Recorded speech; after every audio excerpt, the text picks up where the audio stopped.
പോണം. ഇന്നലെ പോയല്ലുള്ളൂ. ബേബ് നിനക്ക് ഹോട്ട് ആവണ്ടേ? എന്നെ കൊണ്ട് മയ്യ സ്റ്റെപ്പ് ഈ തണുപ്പത്ത് എണീക്കാൻ. ഞാൻ ഓർക്കുമായിരുന്നു വർക്ക്ഔട്ട് കഴിഞ്ഞ് നമുക്ക് ചൂടുള്ള മസാല ദോശ കഴിക്കാൻ പോണെന്ന്. നിനക്ക് വേണ്ടെങ്കിൽ വരണ്ട, ഞാൻ പൊക്കോളാം. ആര് പറഞ്ഞു എനിക്ക് വരണ്ടാന്ന്? നമുക്ക് ഓട്ടാവണ്ടേ? ലേറ്റ് ആക്കില്ല, എത്ര നേരെ. നീ ഇതുവരെ റെഡി ആയില്ലേ? നമുക്ക് ഇറങ്ങണ്ടേ? എടി എനിക്ക് വയ്യ പോവാൻ, എന്നെ കൊണ്ട് പറ്റുന്നില്ല, നീ പോയിട്ട് വാ. എന്താ സ്റ്റെഫി, നീ കൂടി ഉണ്ട് പറഞ്ഞിട്ടല്ലേ ഞാൻ യെസ് പറഞ്ഞേ. എനിക്ക് ഒരുങ്ങി കെട്ടി പോവാൻ വയ്യ. ഓ എന്റെ സ്റ്റെഫി, ഈ ഡ്രസ്സൊക്കെ അലമാരിക്കകത്ത് പൂട്ടി വെച്ചിട്ട് എന്താ കാര്യം? ഇത് ഈ ലോകത്ത് ഉണ്ടാക്കുന്ന തന്നെ അതിട്ട് 4 ആൾക്കാരെ കാണിക്കാനാ. നിന്റെ ഡ്രസ്സ് വീട്ടിൽ വന്ന് ആരെങ്കിലും കാണോ? എത്ര ലിറ്റർ വെള്ളം കുടിച്ചിട്ട് ഒരു കാര്യവും ഇല്ല. എന്റെ സ്കിൻ എപ്പോഴും ഡ്രൈ ആ. സ്കിൻ കെയർ എന്ന് പറഞ്ഞ ബോഡിയും കൂടി മോയ്സ്ചർ ചെയ്യണമെന്നാ. Use this Vaseline deep moisture lotion, India's number 1 body lotion, just got an upgrade. ഓ അപ്പൊ ഹൈലറോൺ മോയ്സ്ചറൈസ് ചെയ്യും അല്ലേ?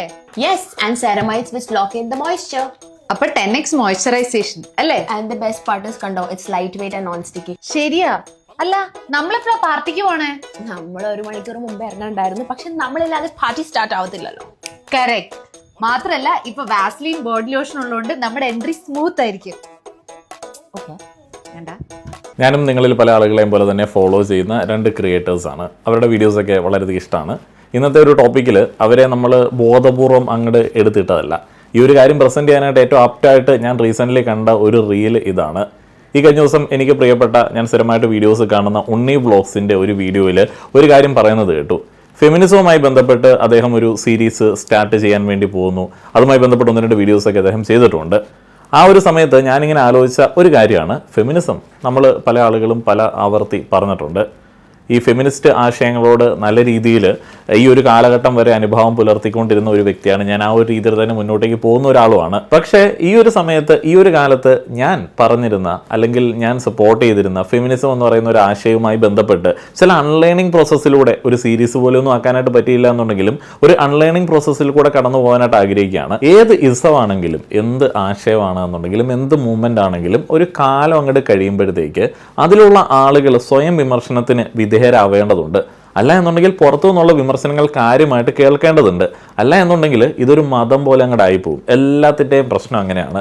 നമ്മൾ ഏതെങ്കിലും ഒരു ആശയം സദുദ്ദേശത്തോടെ തുടങ്ങുകയാണ്, ആ ഒരു ആശയത്തിലേക്ക് ഒത്തിരിയധികം ആളുകൾ വരികയാണെന്നുണ്ടെങ്കിൽ പിന്നെ അതിനൊരു പവറായി. അവിടെ വിമർശനങ്ങളെ ഉൾക്കൊള്ളാനായിട്ടുള്ള ഒരു മൈൻഡ് പതുക്കെ പോകും. അങ്ങനെ വിമർശനങ്ങളെ ഉൾക്കൊള്ളാനായിട്ടുള്ള ഒരു മൈൻഡ് പോയി കഴിഞ്ഞാൽ, അല്ലെങ്കിൽ ഏതൊരു മൂവ്മെൻ്റ് ആണെന്നുണ്ടെങ്കിലും വിമർശനങ്ങളെ ഉൾക്കൊള്ളുന്നില്ല, അങ്ങനെയുള്ള വിമർശനം ഉള്ളിൽ നിന്ന് തന്നെ വരുന്ന സമയത്ത് ദേഷ്യപ്പെടുകയാണെന്നുണ്ടെങ്കിൽ, ആക്രമണകാരികളായിട്ട് കൂടെയുള്ള ആളുകൾ മാറുകയാണെന്നുണ്ടെങ്കിൽ അതൊരു മതം പോലെയും അല്ലെങ്കിൽ ഇവിടെയുള്ള ചില രാഷ്ട്രീയ പാർട്ടികൾ പോലെയാവും. അതുകൊണ്ട് വിമർശനം എന്ന് പറയുന്നത് കൃത്യമായിട്ട് വേണ്ടതാണ്. അത് ഫെമിനിസത്തിലാണെങ്കിലും കമ്മ്യൂണിസത്തിലാണെങ്കിലും എല്ലാത്തിലും വിമർശനങ്ങൾ, സ്വയം വിമർശനങ്ങൾ കൃത്യമായിട്ട് വേണ്ടതാണ്. അതേപോലെ നമ്മൾ വിചാരിച്ചു വെച്ചിരുന്ന, ഞാനടക്കമുള്ള ആളുകൾ വിചാരിച്ചു വെച്ചിരുന്ന, അല്ലെങ്കിൽ നിങ്ങളടക്കമുള്ള ആളുകൾ വിചാരിച്ച് വെച്ചുകൊണ്ടിരിക്കുന്ന ചില കാര്യങ്ങളൊക്കെ പിന്നീട് ഒന്ന് ചിന്തിച്ചിട്ട് തെറ്റാണെന്ന് തോന്നുകയാണെന്നുണ്ടെങ്കിൽ മാറ്റാനായിട്ടും, നമ്മൾ ആർക്കെങ്കിലും ആ ഒരു ആശയങ്ങൾ കൺവേ ചെയ്തിട്ടുണ്ട് എന്നുണ്ടെങ്കിൽ അത് തിരുത്തി പറഞ്ഞു കൊടുക്കാനായിട്ടും ഒക്കെ ഉള്ള ഒരു മനസ്സ് നമുക്കുണ്ടാവുന്നത് നല്ലതാണ്. അതിലൊന്നും ഒരു നാണക്കേടും വിചാരിക്കേണ്ട. അതുകൊണ്ടൊക്കെ തന്നെ ഫെമിനിസം എന്ന് പറയുന്ന ഒരു കാര്യവുമായി ബന്ധപ്പെട്ട് ഒരു അൺലേണിംഗ് സീരീസ് ഒന്നും ഞാൻ പ്ലാൻ ചെയ്തിട്ടില്ല എങ്കിൽ കൂടെ ഇതുപോലുള്ള ചില കൊച്ചു തമാശകളെ വിമർശന വിധേയമാക്കാനായിട്ടും അനലൈസ് ചെയ്യാനായിട്ട് ഞാൻ ഉദ്ദേശിക്കുകയാണ്. ഇപ്പോൾ നമ്മൾ ആദ്യം കണ്ട വീഡിയോ എനിക്ക് വളരെ ഇഷ്ടമുള്ള ക്രിയേറ്റേഴ്സാണ്, ഞാൻ വീണ്ടും പറയുകയാണ്. അവരുടെ വീഡിയോസ് ഒന്നും അങ്ങനെ വിമർശന വിധേയമാക്കേണ്ട തരത്തിലേക്കുള്ളതല്ല. പക്ഷേ ഈ ഒരു പെർട്ടിക്കുലർ വീഡിയോയിൽ ഒരു വേർഡ് നമ്മൾ കേട്ടു, ഹോട്ട് എന്ന് പറയുന്ന ഒരു വേർഡിന്റെ അർത്ഥം എന്താണ്? നമുക്ക് ജിമ്മിൽ പോണം. ഇന്നലെ പോയല്ലുള്ളൂ. ബേബ് നിനക്ക് ഹോട്ട് ആവണ്ടേ? ചൂടാകാൻ വേണ്ടി ജിമ്മിൽ പോകുന്ന 2 സ്ത്രീകളെയാണ് നമ്മൾ ആ ഒരു വീഡിയോയിൽ കാണുന്നത്. ഈ ഹോട്ടിന്റെ മീനിങ് എന്താണ്? ഹോട്ട് ഗേൾസ് എന്ന് നമ്മൾ പറയുന്നത് എന്തിന്റെ അടിസ്ഥാനത്തിലാണ്? എനിക്ക് ഈ ഒരു കസേരയിൽ ഇവിടെ ഇരുന്നിട്ട് ഹോട്ട്നെസ് എന്ന് പറയുന്നതിന്റെ, സ്ത്രീകളിലെ ഹോട്ട്നെസ് എന്ന് പറയുന്നതിന്റെ മീനിങ് പറഞ്ഞു തരാനായിട്ട് വലിയ ബുദ്ധിമുട്ടുണ്ട്. മേ ബി ഞാൻ അത്ര വെടിപ്പല്ലാത്ത ഒരാളായതുകൊണ്ടായിരിക്കാം. അല്ല എന്നുണ്ടെങ്കിൽ അതിന് അങ്ങനെയൊക്കെയുള്ള ഒരു മീനിങ് തന്നെ ആയിരിക്കും ഉണ്ടായിരിക്കുക. പ്രത്യക്ഷത്തിൽ നോക്കുന്ന സമയത്ത് തന്നെ ഇനി വേണമെന്നുണ്ടെങ്കിൽ ഒന്ന് ഇരുത്ത് ചിന്തിച്ചാൽ തന്നെ ഈ ഹോട്ട് എന്ന് പറയുന്ന വേർഡ് ഈ ഒരു കാലഘട്ടത്തിന് സ്ത്രീത്വവുമായിട്ട് ചേർത്ത് വയ്ക്കുന്ന സമയത്ത് ഒരു തരത്തിലും യോജിക്കാൻ പറ്റാത്ത ഒരു വേർഡാണ്. എന്താണ് ഈ ഹോട്ട്നെസ്? നിങ്ങളെ ഞാൻ ചലഞ്ച് ചെയ്യുകയാണ്. ഹോട്ട്നെസ്സിൻ്റെ മീനിങ് വളരെ നല്ല മാന്യമായിട്ടുള്ള ഭാഷയിൽ സ്ത്രീത്വത്തെ അപമാനിക്കാത്ത രീതിയിൽ, സ്ത്രീകളെ ഒബ്ജക്റ്റിഫൈ ചെയ്യാത്ത രീതിയിൽ നിങ്ങൾക്കൊന്ന് പറഞ്ഞ് വെക്കാനായിട്ട് പറ്റുമോ കമൻറ്റ് ബോക്സിൽ? എനിക്കും അറിയാനായിട്ടുള്ള ആഗ്രഹമുള്ളതുകൊണ്ടാണ് ഈ വീഡിയോയുടെ തുടക്കത്തിൽ തന്നെ ഞാനൊരു കാര്യം വ്യക്തമാക്കാനായിട്ട് ആഗ്രഹിക്കുകയാണ്. ഇത് സ്ത്രീകൾക്ക് എതിരെയുള്ള ഒരു വീഡിയോ ഒന്നുമല്ല. ഞാൻ ആദ്യം തന്നെ പറഞ്ഞല്ലോ, ഇതൊരു അൺലേണിംഗ് പ്രോസസ്സിൻ്റെ ഭാഗമായിട്ട് നമ്മൾ ചില കാര്യങ്ങളെ അനലൈസ് ചെയ്യുകയാണ്. ഇത് മേക്കപ്പിനോ അല്ലെങ്കിൽ ജിമ്മിനോ അല്ലെങ്കിൽ ഫാഷനോ എതിരെയുള്ള ഒന്നുമല്ല. നമ്മളിന്ന് ജീവിക്കുന്ന ഈ ആശയക്കുഴപ്പങ്ങളുടെ ലോകത്ത് കൃത്യമായിട്ടുള്ള ഒരു വ്യക്തത വരുത്താൻ വേണ്ടിയുള്ള ഒരു എളിയ ശ്രമം. ഇന്ന് എനിക്ക് നിങ്ങളോട് സംസാരിക്കേണ്ടത് വളരെ നിഷ്കളങ്കമെന്ന് തോന്നുന്ന, എന്നാൽ നമ്മളെല്ലാവരും കേൾക്കാൻ ഇഷ്ടപ്പെടുന്ന, പലപ്പോഴും ശാക്തീകരണത്തിന്റെ ഭാഗമായിട്ട്, എംപവർമെന്റ് ഭാഗമായിട്ടൊക്കെ ആഘോഷിക്കപ്പെടുന്ന ഒരു വാക്കിനെ കുറിച്ചിട്ടാണ്. ഞാൻ ആദ്യം പറഞ്ഞ ആ ഒരു വാക്ക് ഹോട്ട്. നമ്മൾ എവിടെ നോക്കിയാലും ഈ ഒരു വാക്ക് ചിലപ്പോഴൊക്കെ കേൾക്കാനായിട്ട് സാധിക്കും. ജിമ്മിൽ പോകൂ, ഹോട്ടാകൂ എന്ന് അവർ ആ ഒരു വീഡിയോയിൽ ഒരു മെസ്സേജ് കൊടുക്കുന്നുണ്ട്. നന്നായി വസ്ത്രം ധരിക്കൂ, ഹോട്ടായി ഇരിക്കൂ എന്നൊക്കെ നമ്മൾ പലയിടത്തും കേട്ടിട്ടുണ്ട്. ഗ്ലോ അപ്പ് ആവട്ടെ, ഗ്ലോ വരട്ടെ, എന്നിട്ട് ഹോട്ടാകൂ എന്നൊക്കെ ചില ആളുകൾ പറയുന്നു. നീ ഹോട്ടാകാനായിട്ട്, ഒരു സ്ത്രീയോട് നീ ഹോട്ടാകാനായിട്ട് ശ്രമിക്കുന്നില്ല എന്നുണ്ടെങ്കിൽ അതിനർത്ഥം നിനക്ക് സെൽഫ് ലവ് ഇല്ല, നീ മടിയത്തിയാണ് എന്നൊക്കെ ചില ആളുകൾ പറയുന്നു. ഇതിലെ ഏറ്റവും വലിയ വിരോധാഭാസം എന്താണെന്ന് വെച്ച് കഴിഞ്ഞാൽ, സ്വയം ഫെമിനിസ്റ്റുകൾ എന്നും എംപവർമെന്റ് ക്രിയേറ്റർമാർ എന്നും ബോഡി പോസിറ്റിവിറ്റി ഇൻഫ്ലുവൻസർമാർ എന്നും വിളിക്കുന്ന ചില ആളുകളൊക്കെയാണ് ഈ ഭാഷ ഏറ്റവും കൂടുതൽ ഉപയോഗിക്കുന്നത്. എന്താണ് അതുകൊണ്ട് അർത്ഥമാക്കുന്നത്?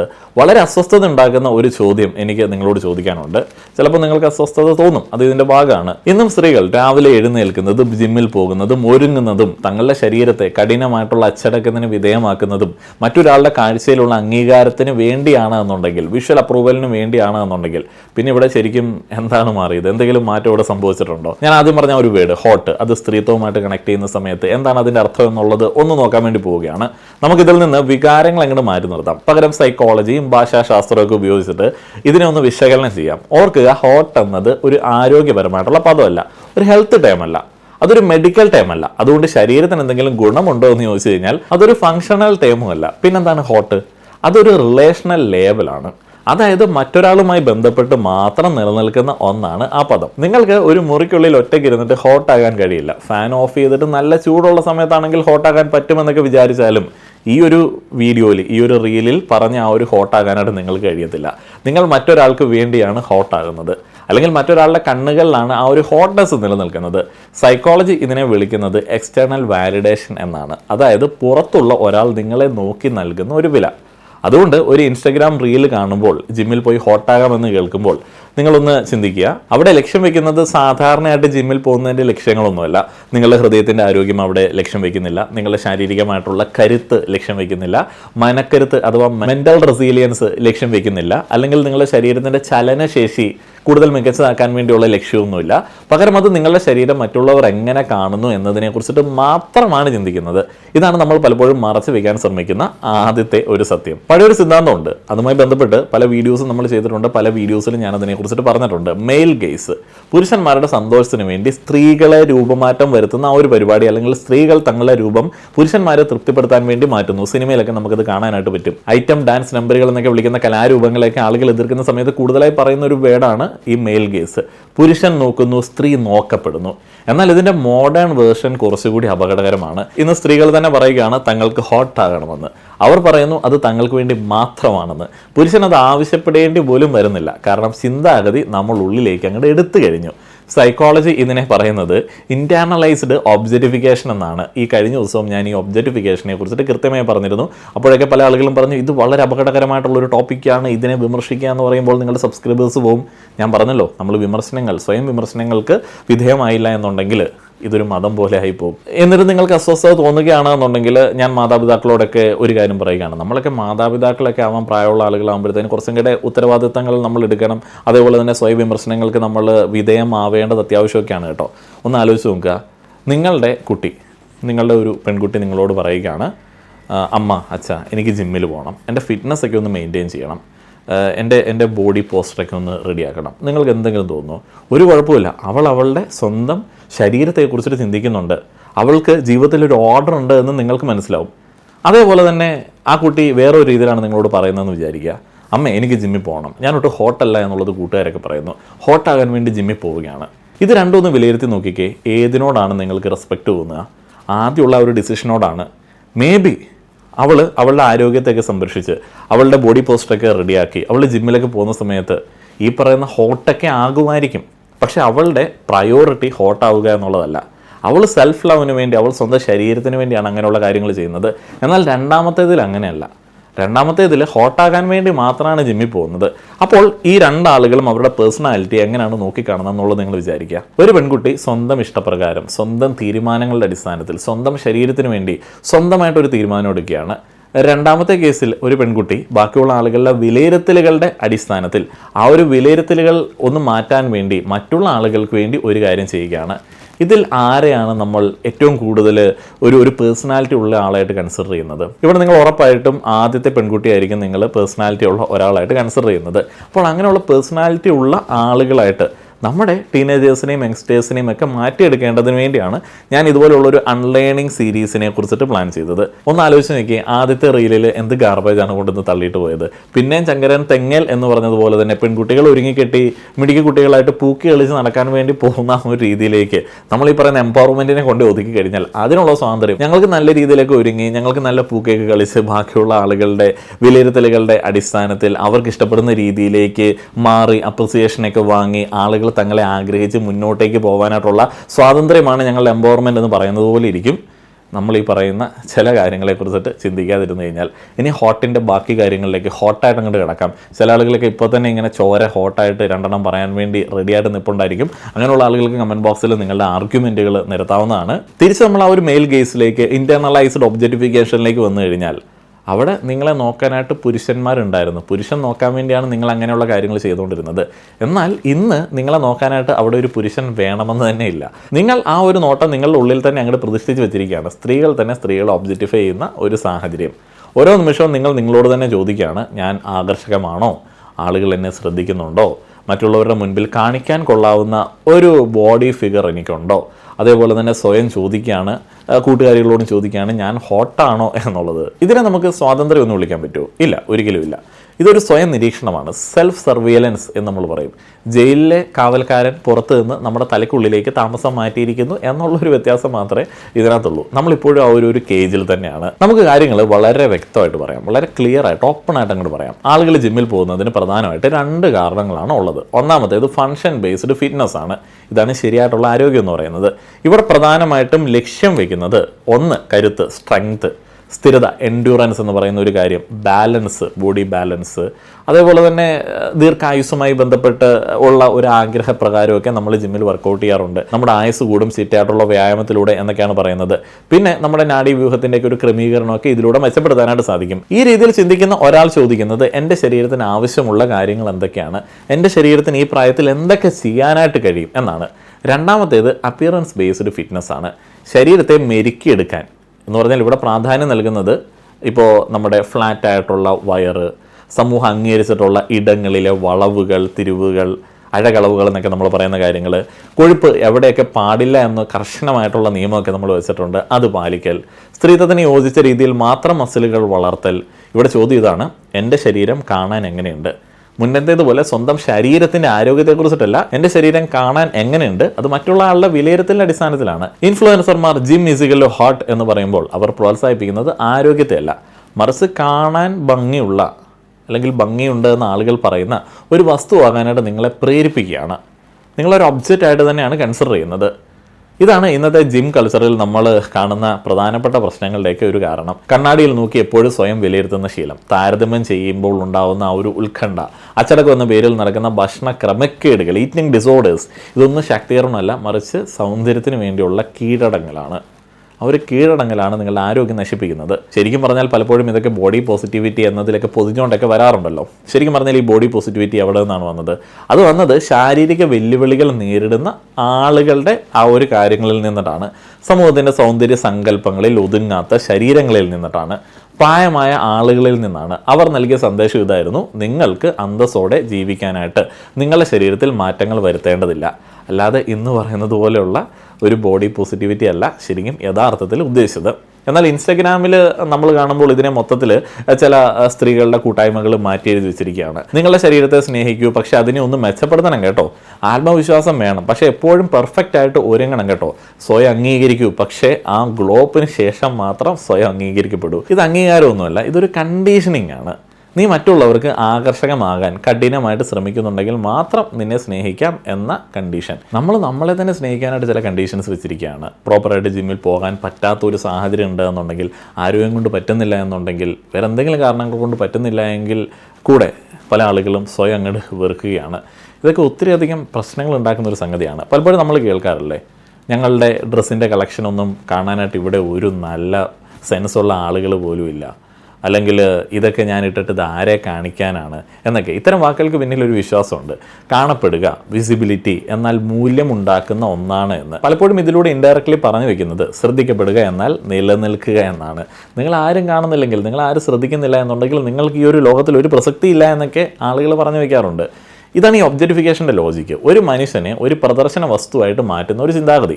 സൈക്കോളജി പറയുന്നത് സ്വയം ഒരു വസ്തുവായിട്ട് കാണുന്നത് നിങ്ങളിൽ വിട്ടുമാറാത്ത ഉത്കണ്ഠയും ലജ്ജയും ഒക്കെ ഉണ്ടാക്കുക എന്നുള്ളതാണ്. നിങ്ങളുടെ കോൺഫിഡൻസ് ഒക്കെ നശിപ്പിച്ച് കളയത്. നിങ്ങൾ സ്വയം ചോദിക്കേണ്ട ഒരു ചോദ്യം, എനിക്കെന്ത് തോന്നുന്നു? നിങ്ങൾക്ക് സ്വയമായിട്ട് എന്ത് തോന്നുന്നു? നിങ്ങളുടെ വസ്ത്രധാരണം, നിങ്ങളുടെ ശരീരം, അതുമായി ബന്ധപ്പെട്ട് നിങ്ങൾക്ക് എന്ത് തോന്നുന്നു? അല്ലാതെ എന്നെ കാണാൻ എങ്ങനെയുണ്ട് അല്ലെങ്കിൽ ഞാൻ എങ്ങനെയുണ്ട് എന്ന് മറ്റുള്ള ആളുകളുടെ ഉത്തരം കിട്ടുന്ന രീതിയിലേക്കുള്ള ചോദ്യങ്ങളാവരുത് സ്വയം ഉണ്ടാവേണ്ടത്. ഞങ്ങൾക്കിതൊന്നും മനസ്സിലാവുന്നില്ല, പറയുന്നതൊക്കെ വലിയ വലിയ കാര്യങ്ങളാണ്, ഞങ്ങൾക്ക് റിലേറ്റ് ചെയ്യാനായിട്ട് പറ്റുന്നില്ല എന്ന് ഇനി ആരെങ്കിലുമൊക്കെ പറയുകയാണെന്നുണ്ടെങ്കിൽ, സ്കൂളിലൊക്കെ പോകുന്ന കുട്ടികളൊക്കെ പറയുകയാണെന്നുണ്ടെങ്കിൽ അവർക്ക് മനസ്സിലാവുന്ന രീതിയിൽ ഒരു എക്സാമ്പിൾ പറയാം. നിങ്ങൾ ശ്രദ്ധിച്ചിട്ടുണ്ടാവും, പലപ്പോഴും നോർത്ത് ഇന്ത്യൻ സ്കൂളുകളിലൊക്കെ സ്ഥിരമായിട്ട് ഇതുമായി ബന്ധപ്പെട്ട് വലിയ പ്രശ്നങ്ങളൊക്കെ നടക്കാറുണ്ട്. പലപ്പോഴും സ്കൂളുകളിൽ ടീനേജേഴ്സ് ആയിട്ടുള്ള പെൺകുട്ടികൾ തങ്ങളുടെ സ്കേർട്ട് ഇങ്ങനെ മടക്കി ഷോർട്സ് ആക്കി വെക്കാറുണ്ട്. ഈ സോക്സുകൾ അതേപോലെ തന്നെ വളരെയധികം താഴ്ത്തി ഇടാറുണ്ട്. എന്തുകൊണ്ടാണ് അവരിതിങ്ങനെ ചെയ്യുന്നത്? ആൺകുട്ടികൾ വല്ലതും പറഞ്ഞിട്ടാണോ, അതോ അധ്യാപകർ നിർദ്ദേശിച്ചിട്ടാണോ? അല്ല, കാരണം സ്ത്രീത്വം എന്നാൽ പ്രദർശിപ്പിക്കാനായിട്ടുള്ള ഒന്നാണെന്ന് അവരെവിടെ നിന്നോ ഇങ്ങനെ പഠിച്ചു വെച്ചിരിക്കുകയാണ്. അവർ കണ്ട ഏതെങ്കിലും ഒരു സിനിമയിൽ നിന്നോ സീരീസിൽ നിന്നോ ഒരു സ്കൂളിനെ കാണിക്കുന്ന സമയത്ത് പെൺകുട്ടികൾ ആ രീതിയിലേക്ക് യൂണിഫോം മെയിൻറ്റെയിൻ ചെയ്യുന്നത് സൗന്ദര്യത്തിൻ്റെ ഒരു ലക്ഷണമായിട്ട് അവർക്ക് തോന്നി. കാലുകൾ കാണിക്കുന്നത് ഒരു പക്വതയുടെ ലക്ഷണമായിട്ടും ശ്രദ്ധിക്കപ്പെടാനായിട്ടുള്ള ഒരു വഴിയായിട്ടും ഒക്കെ അവരിങ്ങനെ കാണുകയാണ്. ശരിക്കും ഇതിനെ വിമർശന വിധേയമാക്കുന്ന എന്തിനു വേണ്ടിയാണ്? ഇത് യൂണിഫോമിൻ്റെ ഭാഗമായതുകൊണ്ടാണ്. ശരിക്കും സ്കൂളിൽ ഇവരുടെ വസ്ത്രധാരണത്തിനോ അല്ലെങ്കിൽ ഇവരുടെ ആ ഒരു സൗന്ദര്യം ശ്രദ്ധിക്കപ്പെടുക എന്ന് പറയുന്ന ആ ഒരു കാര്യത്തിന് ഒരു റോളും ഇല്ല. അങ്ങനെയുള്ള ഒരിടത്ത് ഇവർ ആ ഒരു കോളേജിൻ്റെ രീതികളല്ലാത്ത, സ്കൂളിൻ്റെ രീതികളല്ലാത്ത, അല്ലെങ്കിൽ സ്കൂളിലോ അല്ലെങ്കിൽ കോളേജിലോ തയ്ച്ച ആ ഒരു യൂണിഫോമിൻ്റെ രീതികളല്ലാത്ത രീതിയിൽ അതിനെ കഷ്ടപ്പെട്ട് മാറ്റുന്നത് എന്തിനാണ് എന്നുള്ള ചോദ്യത്തിൽ നിന്നാണ് ഇങ്ങനെയുള്ള ഒരു രീതിയിലേക്ക് വരുന്നത്. അവർ കഷ്ടപ്പെട്ടിട്ട് ചില കാര്യങ്ങളൊക്കെ ചെയ്യുകയാണ്. കാലുകളൊക്കെ ഇങ്ങനെ കാണിക്കുന്നത് ഒരു പക്വതയുടെ ലക്ഷണമായിട്ടും ശ്രദ്ധിക്കപ്പെടാനായിട്ടുള്ള വഴിയായിട്ടും ഒക്കെ അവരിൽ പല ആളുകളും കാണുന്നുണ്ട്. തൻ്റെ ശരീരം ഒരു പ്രൊജക്ടറാണെന്നും അതൊരു ഉൽപ്പന്നമാണെന്നും പെൺകുട്ടികൾ ചെറുപ്പത്തിലെ എവിടെ നിന്നൊക്കെയോ പഠിക്കുകയാണ്. ഇതിപ്പോൾ പഠിപ്പിക്കാനായിട്ട് ഇഷ്ടംപോലെ ഓൺലൈൻ കണ്ടന്റുകളൊക്കെ ഉണ്ട്. അപ്പോൾ അതിൽ നിന്നൊക്കെ അവരിങ്ങനെ സ്വയം സ്വായത്തമാക്കുന്നതായിരിക്കും. വേറെ വലിയ കാര്യമായിട്ടുള്ളതൊന്നും അവർ അഡാപ്റ്റ് ചെയ്യുന്നില്ല. ഇതുപോലെയുള്ള പ്രകടനങ്ങളും മാത്രമേ ഇവർക്ക് പറ്റുന്നുള്ളൂ. ഇത് ശരിക്കും മറ്റുള്ളവരുടെ നോട്ടത്തിന് വിധേയമാക്കപ്പെടാനായിട്ടുള്ള പരിശീലനമാണ്. ശരിക്കും ഓൺലൈൻ കണ്ടന്റുകളിൽ ആളുകൾ കൂടുതൽ ശ്രദ്ധിക്കാൻ വേണ്ടി അവർ ആ ഒരു രീതിയിൽ വസ്ത്രത്തെ മാറ്റുന്നതനുസരിച്ചിട്ട് നമ്മൾ നിത്യജീവിതത്തിലേക്ക് അത് കടമെടുത്ത് കഴിഞ്ഞാൽ പ്രത്യേകിച്ച് നമുക്ക് അതിനകത്തൊരു ഗുണം ഉണ്ടാവില്ല. ശരിക്കും പറഞ്ഞാൽ അതിനകത്ത് ഈ ശരീരത്തെ അല്ലെങ്കിൽ ആളുകൾ ഒരു കറൻസി പോലെയാണ് ഉപയോഗിക്കുന്നത്. അത് കച്ചവട താല്പര്യങ്ങൾക്ക് വേണ്ടി അവർ കോണ്ടന്റിനകത്ത് അങ്ങനെ ഉണ്ടാക്കുന്നതാണ്. നമുക്ക് എല്ലാവർക്കും പരിചയമുള്ള ബാർബി ഡോളിൻ്റെ ഒരു എക്സാമ്പിൾ വെച്ചിട്ട് തന്നെ ഒന്ന് ചിന്തിച്ചു നോക്കാം. അമിതമായിട്ടുള്ള ശാരീരിക വളവുകൾ, മിനുസമുള്ള ചർമ്മം, മാറാത്ത ചിരി, ആ ശരീരത്തിന് പ്രത്യേക ധർമ്മങ്ങളൊന്നുമില്ല. അതെപ്പോഴും മറ്റുള്ളവർക്ക് കാണാൻ പാകത്തിൽ ഇങ്ങനെ ഒരുങ്ങി റെഡി ആയിട്ടിരിക്കുകയാണ്. വലിയ വിമർശനങ്ങൾ ഏറ്റുവാങ്ങിയ ആ ഒരു കാര്യമൊക്കെ തന്നെയാണ് ഇന്നത്തെ ഇൻഫ്ലുവൻസർ കൾച്ചർ പുനഃസൃഷ്ടിക്കുന്നത്.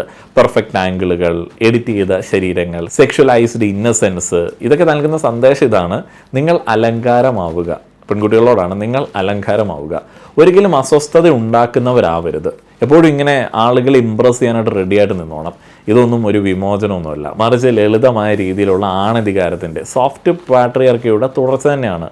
ഞാനിത് പറയുമ്പോൾ പല ആളുകളും ചോദിച്ചേക്കാം, ഇത് ഒരു സ്ത്രീയുടെ അല്ലെങ്കിൽ അവളുടെ ചോയ്സ് അല്ലേ? നിങ്ങൾ എന്തിനാണ് മൊറൽ പോലീസിങ് നടത്തുന്നത്? സ്ത്രീകൾക്ക് ഇഷ്ടമുള്ളത് ചെയ്തുകൂടെ? നിങ്ങൾക്ക് അസൂയാണ്. നമുക്കിതിന് വളരെ ശാന്തമായിട്ട് തന്നെ മറുപടി കൊടുക്കാം. ബോധമില്ലാത്ത തെരഞ്ഞെടുപ്പുകൾ എന്ന് പറയും, ചോയ്സ് വിത്തൗട്ട് അവയർനെസ്. ഒരിക്കലും സ്വാതന്ത്ര്യമായിട്ട് നമുക്ക് കൺസിഡർ ചെയ്യാനായിട്ട് പറ്റില്ല. റിവാർഡ് ആൻഡ് പണിഷ്മെൻറ്റ്, എല്ലാത്തിനും റിവാർഡും ഉണ്ട് പണിഷ്മെൻറ്റും ഉണ്ട്. ഈ റിവാർഡും പണിഷ്മെൻറ്റും ഉള്ള ഒരു സിസ്റ്റത്തിനകത്ത് നിന്നിട്ട് നമ്മളെടുക്കുന്ന ചോയ്സുകൾ, ഈ സോഷ്യൽ മീഡിയ സിസ്റ്റത്തെ നമുക്ക് വളരെ ഡയറക്റ്റായിട്ട് എടുക്കാൻ പറ്റും. നമ്മളെടുക്കുന്ന ചോയ്സുകൾ ഒരിക്കലും നിഷ്കളങ്കമല്ല. കാരണം അവിടെ നമ്മളെടുക്കുന്ന ആ ഒരു ചോയ്സുകൾ ഏതെങ്കിലും ഒരു റിവാർഡിൻ്റെയോ അല്ലെങ്കിൽ ഏതെങ്കിലും ഒരു പണിഷ്മെൻറ്റിൻ്റെയോ ഒക്കെ ഭാഗമായിരിക്കും. മെലിഞ്ഞിരിക്കുന്നതിനും ചെറുപ്പമായിരിക്കുന്നതിനും സെക്ഷൽ അപ്പീലിനും ഒക്കെ ഈ സിസ്റ്റം ഇങ്ങനെ പാരിതോഷികങ്ങൾ നൽകുമ്പോൾ സ്വാഭാവികമായിട്ടും ആളുകൾ അങ്ങടേക്ക് നീങ്ങും. അതൊരു യാദർശികതയൊന്നുമല്ല, അതൊരു കണ്ടീഷനിങ് ആണ്. ഈ സിസ്റ്റത്തെ വിമർശിക്കുന്നത് സ്ത്രീകളെ ആക്രമിക്കാൻ വേണ്ടി ഒന്നുമല്ല, മറിച്ച് സ്ത്രീകൾ വെറും കാഴ്ചവസ്തുക്കൾ എന്നതിലുപരി മൂല്യമുള്ളവരാണ് എന്ന് വിശ്വസിക്കുന്നതുകൊണ്ടാണ്. ഞാൻ ആദ്യം പറഞ്ഞ ആ ഒരു എക്സാമ്പിൾ, 2 രീതിയിൽ കാര്യങ്ങളെ നോക്കിക്കാണുന്ന ആളുകൾ. ജിമ്മിൽ പോകുന്നത് രണ്ടുപേരുടെയും ചോയ്സാണ്. എന്തിന് പോകുന്നു എന്നുള്ളതിൽ ഒരാൾ മറ്റുള്ള ആളുകളുടെ വിലയിരുത്തലിൻ്റെ അടിസ്ഥാനത്തിൽ അവർക്ക് വേണ്ടി പോകുന്നതും മറ്റൊരാൾ സ്വന്തമായിട്ട് പോകുന്നതും തമ്മിൽ വലിയ വ്യത്യാസങ്ങളുണ്ട്. യഥാർത്ഥ ശാക്തീകരണം, റിയൽ എംപവർമെൻറ്റ് എങ്ങനെയായിരിക്കും? എനിക്ക് ജിമ്മിൽ പോകാനായിട്ട് തോന്നി, എനിക്ക് കുറച്ചും കൂടെ ഒരു സ്ട്രെങ്ത് വേണമെന്ന് തോന്നുന്നുണ്ട്, അതുകൊണ്ട് ഞാൻ വ്യായാമം ചെയ്യുന്നു. ഇപ്പോൾ ഡ്രസ്സ് ധരിക്കുന്ന സമയത്ത് എങ്ങനെയാണ്? എൻ്റെ കംഫർട്ടിന് വേണ്ടി ഞാൻ ഡ്രസ്സ് ധരിക്കുന്നു, എനിക്കിതിടുമ്പോൾ വളരെ കംഫർട്ടബിൾ ആണ്. അതേപോലെ എനിക്ക് സ്വയം ഇതിന് നല്ല ഭംഗി തോന്നുന്നുണ്ട്, എനിക്ക് ഇഷ്ടപ്പെട്ട കളറാണ്, എൻ്റെ ഫേവറേറ്റ് ആണ്. മറ്റൊരാൾ കണ്ടാൽ മാത്രമേ എനിക്ക് നിലനിൽപ്പുള്ളൂ എന്ന് ഞാൻ വിശ്വസിക്കുന്നില്ല എന്ന് പറയുന്ന ഒരു സമീപനം. അതേപോലെ തന്നെ പ്രായം കൂടുന്തോറും എൻ്റെ മൂല്യം കുറയുന്നില്ല എന്നുള്ളൊരു തിരിച്ചറിവ്. ഉള്ളത് പറഞ്ഞു കഴിഞ്ഞാൽ മറ്റൊരാളുടെ വിലയിരുത്തലിനെ, മറ്റൊരാളുടെ നോട്ടത്തെ ആശ്രയിക്കുന്നത്, അത് ആണാണെങ്കിലും പെണ്ണാണെങ്കിലും എപ്പോൾ നിർത്തുന്നോ അപ്പോഴാണ് ശരിക്കും പറഞ്ഞാൽ നമ്മൾ സ്വതന്ത്രരാകുന്നത്. ശരിക്കും ആ ഒരു പേഴ്സണാലിറ്റി ഉള്ള ആളുകളിലേക്കാണ് ആക്ച്വലി ആളുകൾ അട്രാക്റ്റഡ് ആവുന്നത്. നമ്മൾ പലപ്പോഴും ഈ മോഡലാക്കാനായിട്ട് ആഗ്രഹിക്കുന്ന ആളുകളൊന്നും മറ്റുള്ള ആളുകളുടെ വിലയിരുത്തലിൻ്റെ അടിസ്ഥാനത്തിൽ കാര്യങ്ങൾ നോക്കി കാണുന്ന ആളുകളല്ല എന്നുള്ളത് നിസ്സംശയം നമുക്കറിയാനായിട്ട് പറ്റും. ഒരു പെൺകുട്ടി അല്ലെങ്കിൽ അവളുടെ ശരീരം എങ്ങനെ ഇരിക്കുന്നു എന്നതിനെ അടിസ്ഥാനമാക്കി ഇന്നും ആരെങ്കിലുമൊക്കെ അവളെ വിലയിരുത്തുന്നുണ്ട് എന്നുണ്ടെങ്കിൽ, അല്ലെങ്കിൽ അവൾ സ്വയം അങ്ങനെ വിലയിരുത്തപ്പെടുന്നുണ്ട് എന്നുണ്ടെങ്കിൽ അവിടെ സിസ്റ്റം മാറിയിട്ടുണ്ട് എന്ന് നമുക്ക് പറയാനായിട്ട് പറ്റത്തില്ല. സിസ്റ്റത്തിൻ്റെ പോസ്റ്ററുകൾ പുറംചട്ട മാത്രമേ മാറിയിട്ടുള്ളൂ. തിരിച്ചറിവുകൾ പലപ്പോഴും ഇങ്ങനെ വേദനിപ്പിക്കുന്നതാണ്. കാരണം ഇങ്ങനെയുള്ള ഒരു ചാനലിൽ ഇരുന്നിട്ട് ഇതുപോലുള്ള കാര്യങ്ങളെക്കുറിച്ചിട്ട് പറയുക എന്ന് പറയുന്നത് ടഫ് ഡിസിഷനാണ്. കാരണം നമ്മൾ ഇത്രയും കാലം സ്വാതന്ത്ര്യം എന്ന് കരുതി ചെയ്ത പലതും വെറും കെണികളായിരുന്നു, അല്ലെങ്കിൽ ബാക്കിയുള്ള ആളുകൾക്ക് റോങ് ആയിട്ടുള്ള മെസ്സേജുകൾ കൊടുക്കുന്ന ചില പരിപാടികളായിരുന്നു എന്നൊക്കെ നമുക്ക് കുറച്ചെങ്കിലുമൊക്കെ സമ്മതിക്കേണ്ടി വരും. ഈ ഒരു വീഡിയോ ശരിക്കും പറഞ്ഞാൽ ഫെമിനിസത്തിന് എതിരൊന്നുമല്ല. ഇത് ആളുകൾക്ക് കറക്റ്റായിട്ട് മനസ്സിലാവും. ഒന്ന് ഇരുത്തി ചിന്തിച്ച് കഴിഞ്ഞാൽ മനസ്സിലാവും. നമ്മൾ റെസിസ്റ്റ് ചെയ്യാൻ വേണ്ടി ശ്രമിച്ചു കഴിഞ്ഞാൽ ഇത് ഉള്ളിലേക്ക് കയറത്തൊന്നുമില്ല. നമ്മളിവിടെ ആക്ച്വലി തിരസ്കരിക്കുന്നത് ഈ വിപണിക്ക് വേണ്ടിയും അൽഗരിതത്തിന് വേണ്ടിയും ക്രിയേറ്റ് ചെയ്യപ്പെട്ട ഫെമിനിസത്തിൻ്റെ ഒരു വേർഷനെ മാത്രമാണ്. ഈ കാര്യങ്ങൾ കേൾക്കുമ്പോൾ നിങ്ങൾക്ക് കൂടുതൽ അസ്വസ്ഥത തോന്നുന്നുണ്ട് എന്നുണ്ടെങ്കിൽ അത് നല്ലതാണ്. കാരണം അസ്വസ്ഥതകളാണ് ചിന്തയുടെ തുടക്കം. ഞാൻ ഈ ഒരു ടോപ്പിക്ക് ചെയ്യുന്ന സമയത്ത് എനിക്ക് കൃത്യമായിട്ട് അറിയാം അസ്വസ്ഥതകൾ ഉണ്ടാകുമെന്ന്. കഴിഞ്ഞ ദിവസം കമൻറ്റ് ബോക്സിൽ ചില ആളുകളൊക്കെ വാൺ ചെയ്യുന്നത് കണ്ടു. നിങ്ങളുടെ സബ്സ്ക്രൈബേഴ്സൊക്കെ ഇപ്പോൾ പോകാനായിട്ടുള്ള സാധ്യതയുണ്ട്. ഈ സബ്സ്ക്രൈബേഴ്സ് ഞാനിവിടെ വീഡിയോ അപ്ലോഡ് ചെയ്യാനായിട്ട് തുടങ്ങിയ സമയത്ത് ഇങ്ങടേക്ക് വന്നതാണ്. അപ്പം വന്ന ആളുകൾ ഇവിടെ വെച്ച് തന്നെ തിരിച്ചു പോവുകയാണെന്നുണ്ടെങ്കിലും ഞാൻ വന്ന ഇടത്തിലേക്ക് പോവുകയും ചെയ്യും, ഈ വന്ന ആളുകൾ അവരുടെ ഇടത്തിലേക്ക് പോവുകയും ചെയ്യും. പ്രത്യേകിച്ച് ജീവിതത്തിൽ എനിക്കോ നിങ്ങൾക്കോ ഒന്നും സംഭവിക്കാനില്ല എന്നുള്ളതാണ് ശരിക്കും പറഞ്ഞാൽ ഒരു വെർച്വൽ വേൾഡിൻ്റെ ഒരു യാഥാർത്ഥ്യം എന്ന് പറയുന്നത്. നിങ്ങൾ ആരെങ്കിലുമൊക്കെ ജീവിതത്തിലുടനീളം എന്നെ ഇങ്ങനെ യൂട്യൂബിൽ കണ്ടോളാമെന്ന് ദൃഢപ്രതിജ്ഞ എടുത്തിട്ടില്ല. ഞാൻ ജീവിതത്തിലുടനീളം നിങ്ങളുമായിട്ട് ഇങ്ങനെ കമ്മ്യൂണിക്കേറ്റ് ചെയ്യാമെന്ന് ദൃഢപ്രതിജ്ഞ എടുത്തിട്ടില്ല. ഇതൊക്കെ ആകെ എണ്ണപ്പെട്ട ജീവിതത്തിലെ കുറച്ച് ദിവസങ്ങളിൽ കുറച്ച് നാളുകളിൽ നമ്മൾ എടുക്കേണ്ട ചില റോളുകളാണ്. ഞാൻ കൈകാര്യം ചെയ്തിട്ടുള്ള കുറേ റോളുകളിൽ ഒന്ന് മാത്രമാണിത്. ഒരു ഇൻഫ്ലുവൻസർ എന്ന ഒരു റോളും കൂടി ഈ ഒരു കാലഘട്ടത്തിൽ കൈകാര്യം ചെയ്യപ്പെടാൻ പറ്റി എന്നുള്ള ചാരിതാർത്ഥ്യത്തോടെ ഞാൻ അങ്ങോട്ട് പോകും എന്നുള്ളത് ഇതിൻ്റെയൊക്കെ ഔട്ട്കമായിട്ട് വരത്തുള്ളൂ. അത് വലിയൊന്നും സംഭവിക്കത്തൊന്നുമില്ല. അതേപോലെ ഈ 3 ലക്ഷം സബ്സ്ക്രൈബേഴ്സുള്ള ചാനലിൽ നമ്മളുടെ ഒരു കൊച്ചിടത്തിൽ നമ്മളുടെ ചില ഡിസ്കഷൻസൊക്കെ ഇവിടെ തന്നെ അങ്ങോട്ട് ഒതുങ്ങപ്പെടും. ഇതൊന്നും വലിയ പ്രശ്നമൊന്നുമല്ല. ചില സമയങ്ങളിൽ നിങ്ങൾക്ക് എന്നോട് യോജിക്കാൻ പറ്റില്ല, ചില സമയത്ത് എനിക്ക് നിങ്ങളോട് യോജിക്കാൻ പറ്റില്ല. നമ്മുടെ സൗഹൃദങ്ങളിലെല്ലാം ഇങ്ങനെയുള്ള വിമർശനങ്ങളും എതിർപ്പുകളും അതേപോലെ തന്നെ കോൺഫ്ലിക്റ്റുകളൊക്കെ ഉണ്ടാവാറുണ്ട്. അതൊക്കെ ഈ മനുഷ്യനൊരു സമൂഹ ജീവി ആയതിൻ്റെ ലക്ഷണമാണ്. അപ്പോൾ ഒരാളെ ഒരു കാര്യത്തിൻ്റെ അടിസ്ഥാനത്തിൽ മാത്രം നമുക്ക് ക്യാൻസൽ ചെയ്യാനായിട്ടോ അല്ലെങ്കിൽ അക്സെപ്റ്റ് ചെയ്യാനായിട്ടോ പറ്റത്തില്ല. അങ്ങനെ എന്നെ ആരും ചെയ്യണമെന്ന് ഞാൻ വിചാരിക്കത്തില്ല കേട്ടോ. ഇപ്പോൾ കണ്ടില്ലേ സത്യഭാമ, ഏതാ സത്യഭാമ? മറ്റേ നിറത്തിൻ്റെ പേരിൽ ആളുകളെ അധിക്ഷേപിച്ച വളരെ മോശം സ്വഭാവമുള്ള ഒരു സ്ത്രീ എന്ന് പ്രഥമ ദൃഷ്ടിയാൽ തന്നെ നമുക്ക് മനസ്സിലാവുന്ന ഒരു സ്ത്രീ. ആ ഒരു സ്ത്രീയെയും സന്തോഷ് പണ്ഡിറ്റ് ആളുകളുടെ ഒരു എന്താ പറയുന്നത് തിരഞ്ഞെടുക്കാനായിട്ടുള്ള ബോധമില്ലായ്മയെ ചൂഷണം ചെയ്ത് ശ്രദ്ധിക്കപ്പെട്ട ആ ഒരു മനുഷ്യൻ, അയാളൊക്കെ ഇപ്പം വലിയ ആളുകളായിട്ട് ആളുകളെടുത്ത് തലയിൽ വെച്ച് നടപ്പുണ്ട്. എന്തിൻ്റെ അടിസ്ഥാനത്തിലാണ്? അപ്പോൾ അങ്ങനെയുള്ള പൊതുബോധത്തിൻ്റെ തിരഞ്ഞെടുപ്പുകളിൽ ആളുകൾക്ക് ഇഷ്ടപ്പെടുന്ന, മജോറിറ്റിക്ക് ഇഷ്ടപ്പെടുന്ന ആളുകളിൽ പെടുന്നതിൽ എനിക്ക് വലിയ ഒരു സംഭവം തോന്നാറുമില്ല. ഇങ്ങനെ നമ്മൾ പുൽക്കൊടി പോലെ പതുങ്ങി നിന്ന് പോവുകയാണെന്നുണ്ടെങ്കിൽ ചവിട്ട് വളരെ കുറച്ച് കിട്ടും എന്നുള്ളതാണ് ഞാൻ മനസ്സിലാക്കിയിട്ടുള്ളൊരു സംഗതി. അതുകൊണ്ട് തന്നെ ഈ പിണങ്ങി പോകുന്ന ആളുകളുടെ കാര്യത്തിലൊന്നും അങ്ങനെ വലിയ പേടിയോ വിഷമോ ഒന്നുമില്ല. പിണങ്ങാനും ഇണങ്ങാനും ഒക്കെ ഉള്ള സ്വാതന്ത്ര്യമൊക്കെ ഉള്ള ഒരു സ്ഥലത്തല്ലേ നമ്മൾ ജീവിക്കുന്നത്. ഇതൊക്കെ വേണം, എന്നാലേ അതിൻ്റെ ഒരു രസം ഉണ്ടാകത്തുള്ളൂ. എല്ലാ ആളുകളും കൂടെ ഞാൻ പറയുന്നത് അങ്ങോട്ട് സമ്മതിക്കുകയാണെന്നുണ്ടെങ്കിൽ, എന്നെ അങ്ങോട്ട് പുകഴ്ത്തുകയാണെന്നുണ്ടെങ്കിൽ അതിൻ്റെ അർത്ഥം എന്താണെന്ന് വെച്ച് കഴിഞ്ഞാൽ ഞാൻ മൊത്തത്തിലൊരു പൊതുബോധത്തിൻ്റെ ഭാഗമാണ് എന്നുള്ളതാണ്. അങ്ങനെ ആവേണ്ട ആവശ്യമൊന്നുമില്ല. നമ്മൾ കുറച്ചും കൂടെ വ്യത്യസ്തമായിട്ടുള്ള ചിന്തകൾ, ക്വാളിറ്റി ഉള്ള ചിന്തകൾ, ഇരുത്തിയുള്ള ചിന്തകൾ ഉള്ള ഒരു മനുഷ്യനാവണം എന്നുള്ളതാണ് എൻ്റെ ഒരു ആഗ്രഹം. അതുകൊണ്ട് വിമർശനങ്ങളെ ഞാൻ സധൈര്യം ക്ഷണിക്കുകയാണ്. അതൊക്കെയാണല്ലോ അടുത്ത കോണ്ടൻറ്റുകൾ ഉണ്ടാക്കാൻ വേണ്ടിയുള്ള പ്രേരക ശക്തികൾ. നിങ്ങളുടെ അഭിപ്രായങ്ങൾ പറയുക. നന്ദി.